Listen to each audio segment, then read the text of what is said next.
All right, everybody, welcome back to the #1 television program in the history of the entire universe. I am Brian Lee Durfee, author of The Forgetting Moon, The Blackest Heart, and The Lonesome Crown. All three books published by Simon & Schuster's Saga Press. Now, today I'm going to be reviewing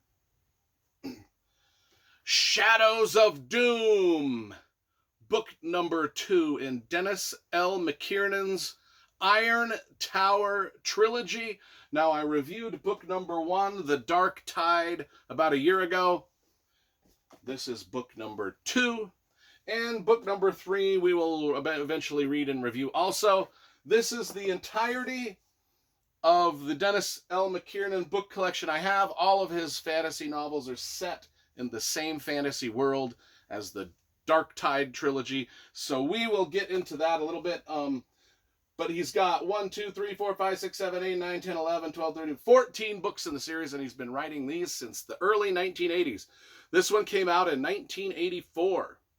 And the Iron Tower trilogy was the first trilogy he ever wrote, and just a little history on that before we get into the book review and the cover review is a lot of people say that the Iron Tower trilogy is basically a clone of Lord of the Rings. Well, it actually is, and it was purposefully done like that because the Iron Tower trilogy was basically written as a sequel to Lord of the Rings, and it was almost to be published as such by the people that published Lord of the Rings, and then they decided not to have other writers write in the J.R.R. Tolkien universe at the last minute, so they pulled the plug on the project, but they still liked the story. So they just had Dennis L. Mckiernan change the names of the characters, then the names of the places, and the story pretty much remained the same. And that's why it's got such a huge Lord of the Rings feel to it.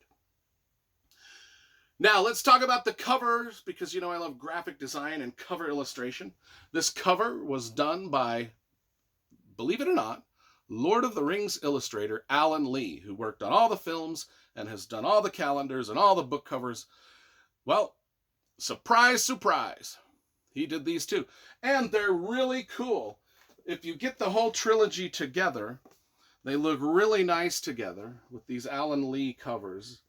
And I love the fact that the spines all match, so it looks like it belongs together. And then, not only that, but each one of them has these great scroll work, these vines, twisty thorns and vines along the, and it wraps around, and you can see it on the backside too. It's just really elegantly done books. Anyway, so what's going on in this Lord of the Rings sequel? / not Lord of the Rings sequel. Well, so if you want to watch my review of The Dark Tide before you watch this, before we go further, just type in my last name, Durfee, into the search bar of your YouTube channel, and then type in The Dark Tide, and the video review will magically appear, and you can watch it.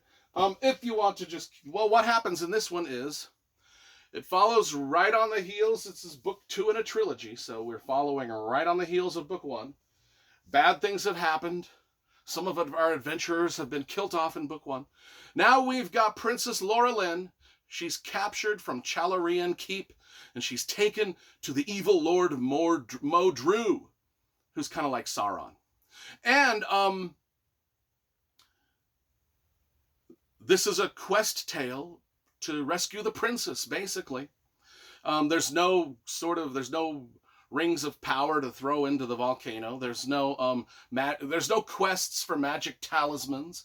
There's nothing like that. There's basically a quest novel based around going to save this princess who's been captured by the evil Dark Lord that wants to take over the world. Now, who are our questers that are going to go find her? Well, Tuck, Danner, and Patrell are Warrows / hobbits, but with more athletic ability than hobbits. They're like little elven hobbits. The Warrows are little hobbit-like people, but with pointy ears like elves, and but they're really athletic, and they're kind of more badass than hobbits. But Tuck, Danner, and Patrell, they are our main adventurers, and they are the little people, and they adventure with kings and queens and princesses and rangers and elves and dwarves and orcs and all that stuff. But so Tuck goes off with Galen the king, Gildor the elf, and Brega the dwarf, and they are dispatched to go save the princess. So it's kind of like their part of the story is sort of like if you enjoyed Fellowship of the Ring, when our characters were adventuring through the Misty Mountains and the Mines of Moria, that's what their adventure is like as they go off to the Dark Lord's secret tower to save the princess. Very cool, very high fantasy world building esque. It's, if you love that kind of stuff in Lord of the Rings, this is the book for you for sure.